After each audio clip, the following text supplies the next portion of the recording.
Hola, bienvenidos a una nueva Semana Política, un programa especial de la Semana Política este viernes 5 de octubre. A todo 5 de octubre, un día como este, en 1988, la ciudadanía se puso de pie y venció al dictador por un lápiz.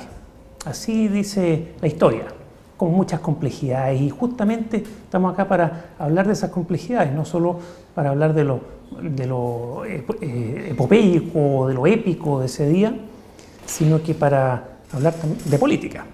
Así que tenemos a dos importantes cientistas políticos para acompañarnos. Tenemos a Claudio Fuentes, bienvenido. Hola, ¿qué tal? Marco Moreno, bienvenido. Federico, Marcela. Y un honor tenerlos por acá. Y por supuesto a la MAE, Marcela Jiménez, nuestra editora. Hola. Cedo la palabra. Marco, ¿qué les parece que hagamos una cosa así desordenada? pero ¿qué es lo que primero te viene a la cabeza cuando dices 5 de octubre de 1988? Bueno, fundamentalmente yo creo que la épica, ¿no? Como tú decías en la introducción, si algo caracteriza a este hito en la política chilena es el carácter épico que tuvo decidir enfrentar la dictadura internamente, ¿no es cierto? Después de que había habido todo un alza de la movilización que tuvo sus complicaciones después del atentado a Pinochet. Recordemos que ahí cae un poco el espiral creciente que tenían las movilizaciones en Chile, porque efectivamente esto significó un retroceso. Frente a eso, quienes eran los líderes, digamos, de la oposición, tomaron una decisión compleja, cuestionada, resistida. Por las juventudes de los partidos. Por la juventud y por también sectores internos de los propios partidos que no creían, ¿no es cierto?, en la viabilidad de derrotar internamente a la dictadura con sus propias reglas que estaban establecidas en la Constitución del 80, que por cierto todos consideraban en ese minuto ilegítima. Por lo tanto, yo creo que hay un acto de audacia importante, de audacia política, que en estos 30 años no lo hemos vuelto a ver, ¿no? Y eso tiene que ver con lo que tú decías, con los debes que tenemos, pero eso es después, ¿no? En este proceso que estamos hablando. Es muy importante distinguir lo que fue el 5 de octubre de lo que fue posteriormente, cómo se fue acomodando todo, ¿no? Yo diría que eso es justamente el carácter épico que significó derrotar a la dictadura con sus reglas del juego, ¿no es cierto?, en un contexto absolutamente que hacía a los ojos del mundo que esto pudiera ser posible. Ningún dictador había sido derrotado en una elección porque las manejan fundamentalmente. Entonces aquí fue justamente eso lo que estuvo en juego, y yo creo que ese es el carácter que tiene esta fecha para los chilenos en general. ¿Qué te viene a ti, Claudio? ¿Qué te gustaría apuntar de 5 de octubre? No el 6 ni 7. Bueno, el 6 fue muy bonito, la gente estaba muy contenta con las calles, pero el 5. No, yo creo que por una parte está sentido de épica, pero también de incertidumbre, de incredulidad de cómo vencer a una dictadura dentro de sus propias reglas. O sea, recordemos que toda esta generación que había votado había participado gran parte en el plebiscito del 80, que fue un fraude. Bajo condiciones muy miserables. Ni siquiera había registro electoral. No había nada, y por lo tanto había un fuerte segmento que planteaba mucha incredulidad respecto de ver este ejercicio que se iba a respetar, y por lo tanto la alegría del día siguiente yo creo que fue más fuerte al verse reconocido un triunfo que muchos dudaban. Entonces yo creo que había una mezcla entre incertidumbre. Yo fui enlace en ese tiempo en la comuna del Bosque, en el Liceo 109, ahí en la Gran Avenida, y era todo así hecho muy precariamente, ir a anotar 3 mesas en un papelito, llevárselo al enlace en ese tiempo. Y era un día muy, muy extraño, con mucha, yo creo que, incertidumbre respecto de lo que se venía. Partimos todos muy temprano, claro, y terminó todo muy tarde. Y terminó muy tarde. ¿Llegó la alegría? Sí. ¿Sabes qué? Sí. ¿Sabes por qué? Bueno, yo tenía 15 años para el 5 de octubre, no tuve derecho a voto, pero fui estafeta, era más chica que tú, entonces me dejaron. Es que te lo pregunto porque el eslogan era muy potente. Es que era, pero sí, yo soy de los que... La alegría ya viene. Y políticamente hablando, no solo en términos personales, sino que políticamente hablando, sí llegó porque con todos sus bemoles, con todos sus defectos, con todos los no que siguen vigentes y pendientes, vivir en democracia, por mala, imperfecta, compleja, errónea, equivocada, pendiente que sea, es 1000 veces mejor que vivir en dictadura. Yo recuerdo lo que es vivir en dictadura. Eso es muy buen punto. Y eso no hay punto. Es el punto. No hay punto, porque por último, es cierto, hay muchos sectores, o hay sectores, sobre todo más de izquierda, que legítimamente dicen que la alegría no llegó, que se sienten defraudados, que esta fue una transición pactada, etcétera, etcétera. Sin embargo, han pasado 30 años. Y esta democracia, para bien y para mal, la hemos construido entre todos, entre los que van a votar, por quién votas, los que no van a votar, el no permitir las clases de educación cívica, el tener un país despolitizado. Todos somos responsables de lo que se ha construido, no solamente la clase política. Entonces yo creo que sí llegó porque, para bien o para mal, este fue el país que todos armamos entre todos después del 5 de octubre. Sí, acordémonos que hasta ese día estábamos en plena dictadura y uno se va olvidando, porque lo malo y lo triste y lo oscuro uno tiende a olvidarlo, pero el soplón podía ser el de al lado. Te podían hacer cualquier cosa en la calle. O sea, podías ir a una manifestación, ir a una protesta, ir a algo, no es como ir ahora. Es cierto, la represión ahora en las manifestaciones, a los estudiantes, se les pasa la mano a Carabineros y se les pasa harto muchas veces. Bueno, pero hay una institucionalidad que tiene que funcionar. Hay un Instituto de Derechos Humanos que está en las manifestaciones vigilando que ciertas cosas no sucedan. Antes, salir a la calle y manifestarse era arriesgar el cuello. Ni siquiera dentro de la casa. Ayer estaba conversando con un amigo y dijo algo que me hizo mucha fuerza, porque a uno se le tiende a olvidar las cosas. Hasta el 5 de octubre a uno le tocaban el timbre en la casa y uno tenía dudas si abrir o no, porque te podían ir a buscar. Después del 5 de octubre te tocaban el timbre y podía ser el vecino, podía ser el cartero, pero no te iban a buscar. Se respiró distinto, como tú comentabas hoy día en el mostrador La Clave en la mañana, esta cita de Galeano, que me pareció súper interesante, sobre que con todos los problemas que había tenido la democracia uruguaya, al igual que la chilena, Galeano decía, bueno, el gran mérito que tuvo eso es que pude respirar de manera distinta. Pero, o sea, ese ambiente el que se cambió. Sí, uno de los elementos que a mí me llamó la atención, yo planteé precisamente este punto que tú, Marcela, planteas en Twitter, y las respuestas de, no sé si mucha gente, ahora mi Twitter también es un poco sesgado, obviamente, hacia la izquierda, no, aquí no ha cambiado nada. Esa era como algunos planteaban. Esa es la generación que no vivió la dictadura. Y se generaba esta tensión. Y decían, no, ahora yo estoy endeudado, las dificultades de tener una vivienda, tú no viviste eso.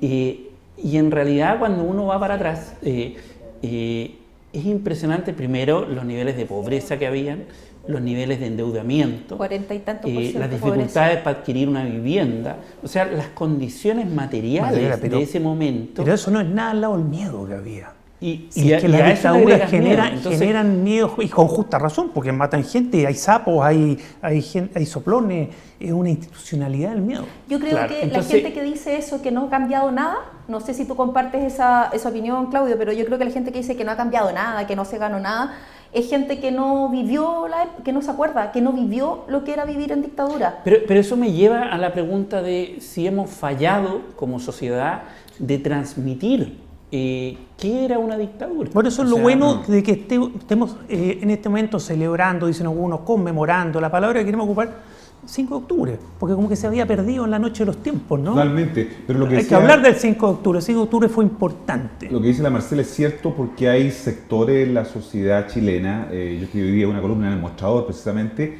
que justamente... Una muy buena columna que llamo a leer. Que retoma esta idea de la Marcela respecto de que hay sectores que hoy día no quieren celebrar, por distintas razones, y uno de esos son los sectores más ideologizados que creen que en realidad el plebiscito se lo tragó la transición, que es lo que viene después del plebiscito, que en realidad no hay nada que celebrar porque lo que ocurrió ese día fue instalar un modelo de gobernabilidad, ¿no es cierto?, que el que tenemos hasta hoy día, con todos estos problemas que señalábamos antes. Entonces, de alguna manera, esos sectores que son etariamente más bien jóvenes también, que no vivieron lo que significó una dictadura, hacen una crítica, creo yo, con un sesgo muy fuerte, que es hacerla en un contexto totalmente distinto, porque efectivamente, como comentábamos recién, es muy distinto haber vivido parte de esos 17 años, los 17 años que significó en un contexto en donde nada de lo que tenemos hoy día, bueno o malo, siquiera se le acerca, ¿no es cierto?, a lo que teníamos durante esos 17 años. Y eso nos lleva, a mi juicio, al presente.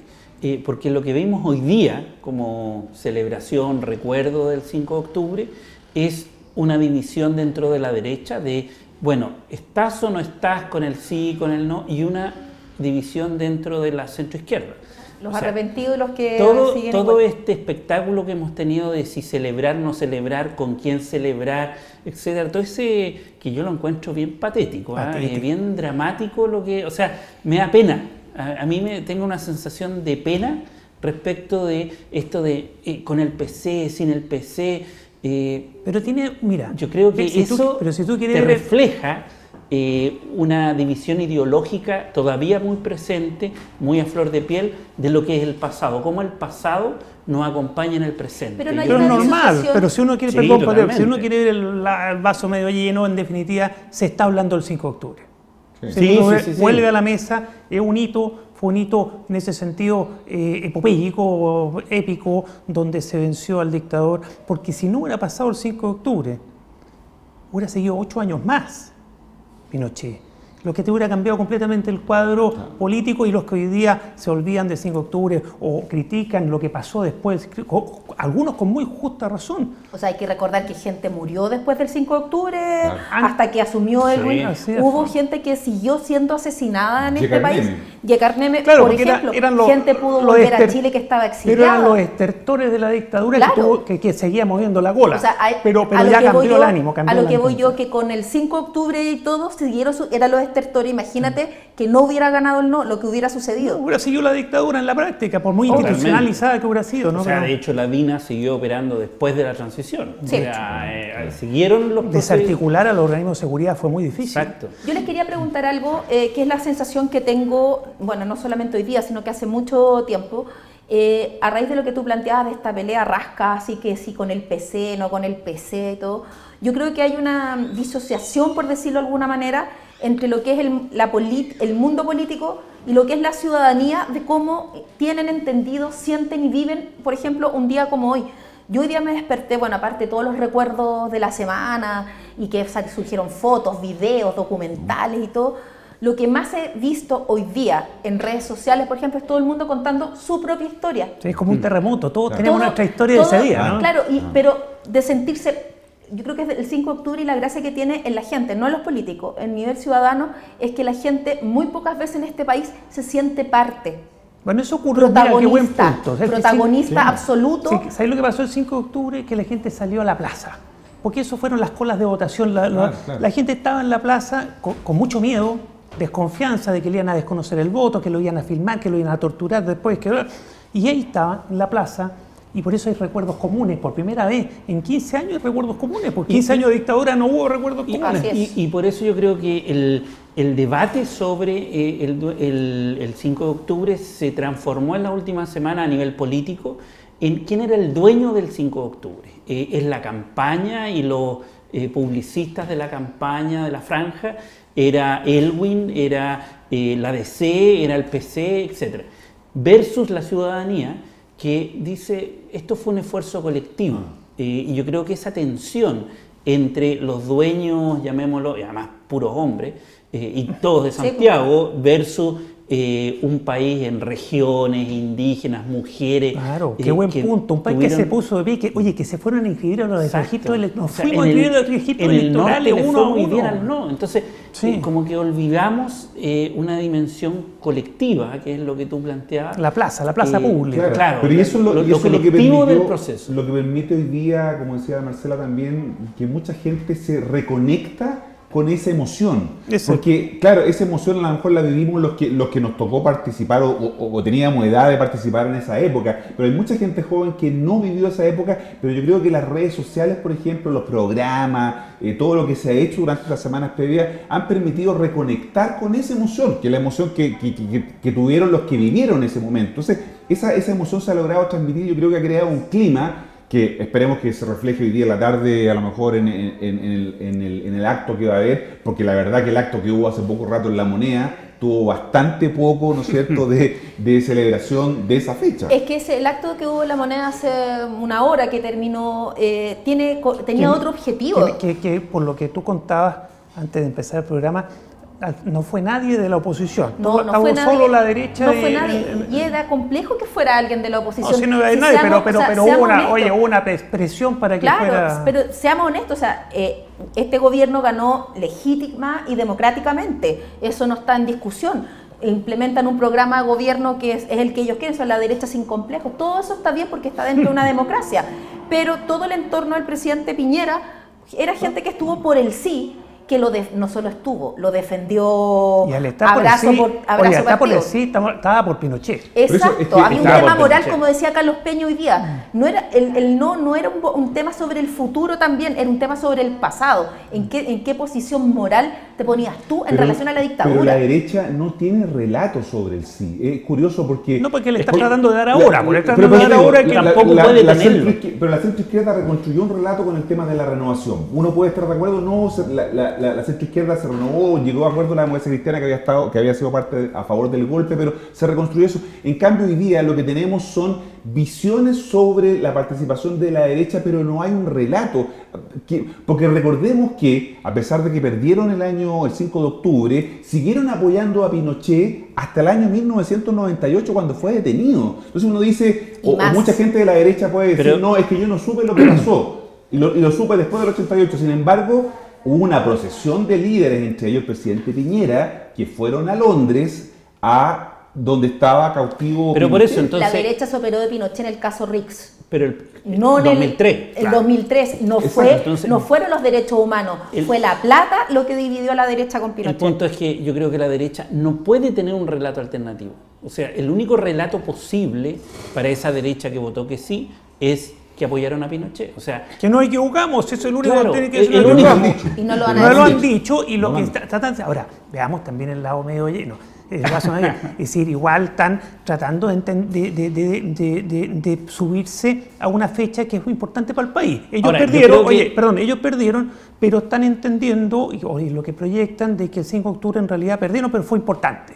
Claro. Ahí cayó el dictador. Y eso no es malo. Que hayan iluminado la moneda ayer eso es simbólico. Un triunfo cultural del no. O sea, el hecho que un gobierno de derecha haga eso es como un triunfo cultural. Es decir, tenemos que subirnos a este carro. Y al ya plantear eso, ahora yo creo que... Sí, las razones o las convicciones por lo que se haga, no sé, eso lo podríamos discutir en otro minuto, tenemos un momento de unificación frente al 5 de octubre que hasta hace poco no existía. Le incomoda mucho. Tú no viste y la Marcela, los periodistas del mostrador deben saberlo, lo difícil que ha sido sacarle una cuña a los ministros actuales preguntándole si estuvo por el sí o por el no, porque saben que esa respuesta puede complicar al gobierno. Es decir, sabemos que algunos de ellos claramente estuvieron por el sí, el ministro Chávez, y la Roulette y otros más que votaron por el sí, pero de alguna manera no son capaces de afirmarlo porque eso genera una dificultad interna. O sea, por eso digo que la derecha carece de un discurso respecto genera una dificultad porque tienen un presidente que estuvo por el no. Porque si fuera otro presidente, otra figura de derecha, no tendrían este conflicto. Porque el resto de la derecha mayoritariamente votó por el sí, quería que Pinochet siguiera, estaban cómodos y felices en la dictadura. Les convenía la dictadura además.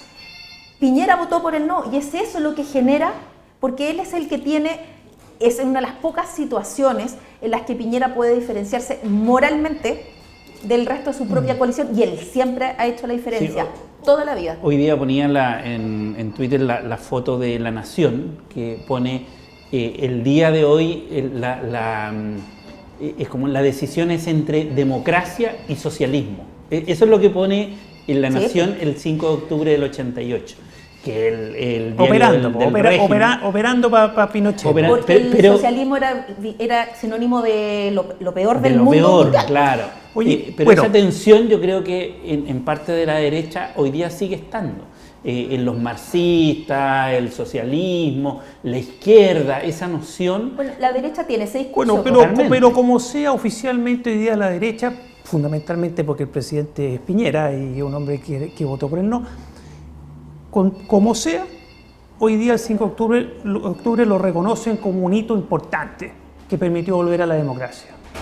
Y que estaban equivocados porque ellos que votaban por el sí, porque le tenían miedo a la inestabilidad, y cualquier excusa tonta, porque la verdad que estaban votando por Pinochet, ¿no? Claro, Exacto. Pero como sea, hoy día se dan cuenta que el 5 de octubre, menos mal que perdieron. Sí, así lo dejaron planteado. Entonces, ¿qué les parece los últimos minutos de conversación que pensemos a partir, no el 6, porque el 6 fue un día de fiesta de en las calles, caminar y caminar. que los carabineros se abrazaban con la gente, felicidad, la alegría.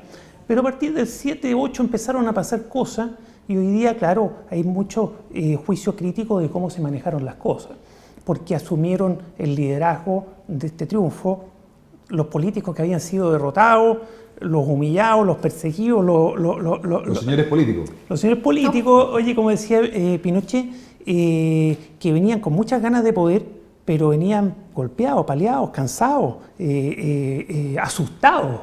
Y esos señores asustados fueron los que negociaron el plebiscito de 1989 y administraron la transición. Hablemos un poco de eso.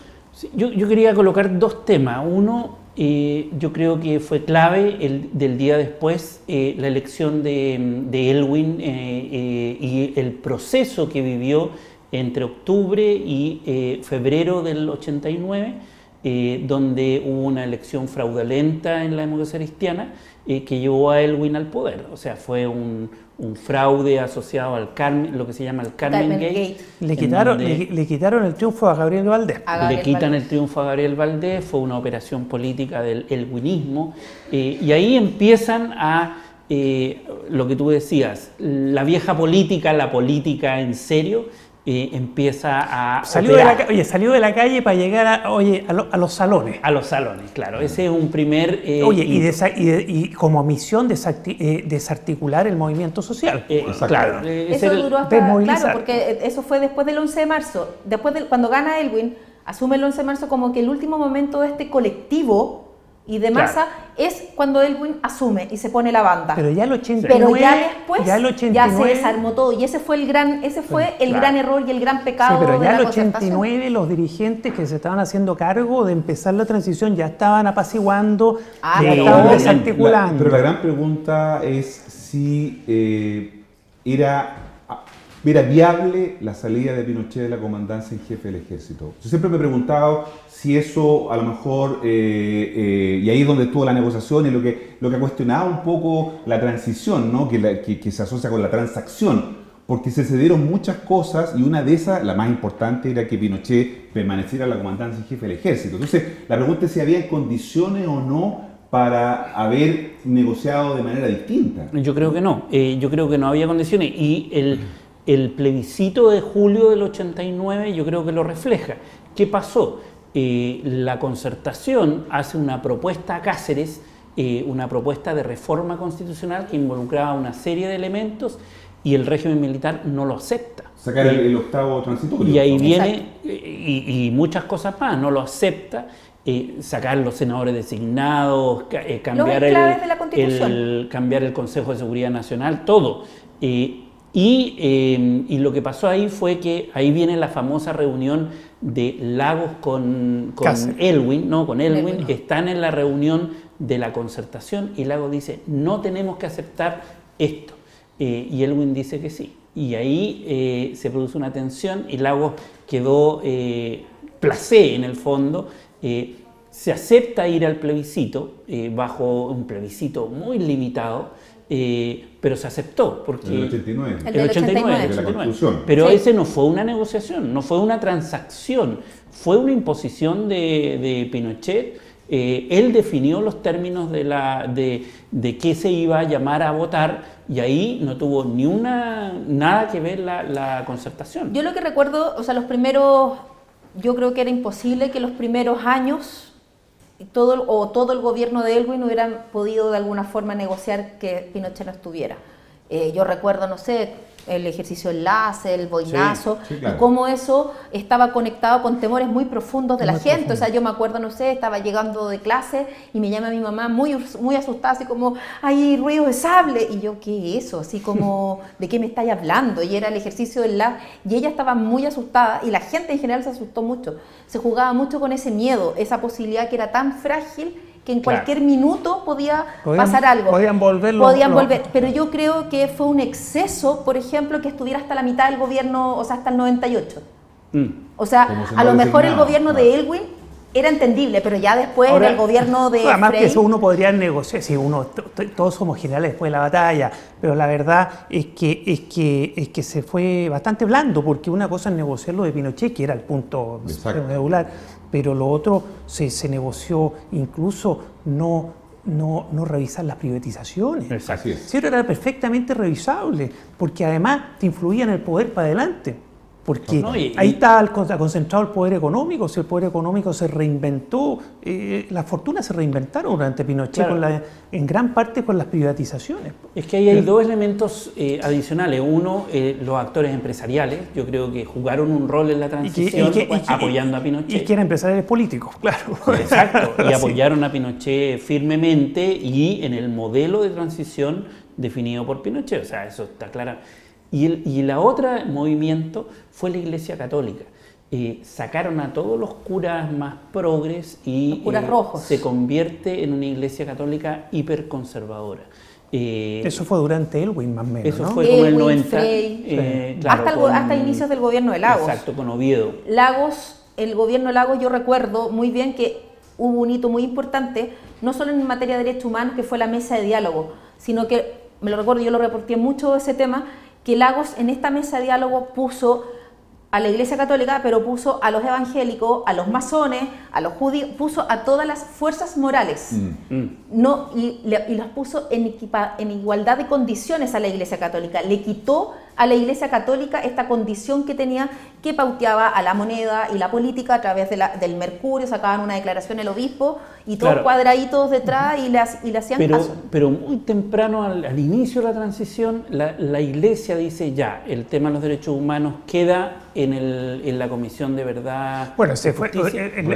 la Comisión Reti, que en el Y año nosotros- 90 la monta, la instaura Y Elwin, nosotros ¿no? vamos a volver al tema de familia y a partir de ahí es una iglesia hiper o mucho más conservadora, fuera del ámbito de las problemáticas sociales, la pobreza, que era la iglesia. Bueno, porque la iglesia hasta ese antigua. momento había sido parte del movimiento social, Exacto. y parte muy importante del movimiento social para levantar a este país, ir y votar por el no. Claro. Es decir, en todo el país. Y el otro tema que se olvida, Federico, es que efectivamente las parlamentarias, Frey ganó la elección, perdón, Elwin ganó la elección presidencial y obtuvo una mayoría parlamentaria, pero que fue, digamos, modificada por la lógica de los senadores designados, Totalmente. que fue lo que obligó finalmente al tema de los acuerdos, de los famosos consensos, porque se habla mucho de eso. Mucha gente es crítica de esa política de los acuerdos de consenso, pero que era necesaria porque en la práctica Elwin y la Concertación no tenían mayoría en el Congreso. Sí. Y no habían por los enclaves, Bueno, todo no había porque el sistema innominal. Sí. Yo hago Ahora, clases todo y le eso- enseño a mis alumnos y no pueden, no les, o sea, quedan impactados cuando yo les explico lo de los senadores designados y vitalicios y les explico que había un tercio del Senado que no era y quiénes eran y no lo y Bueno, quedan todo impactados eso, con oye, eso. queda para los historiadores o para otro hito, porque eso ya a partir de la negociación del 89, porque venía desde el 80, pero la negociación se hizo el 89. Tal cual. Lo vamos a dejar para otro programa. Ahora estábamos acordándonos más del 5 de octubre y ya creo que ya hemos Hoy hecho pasó volando.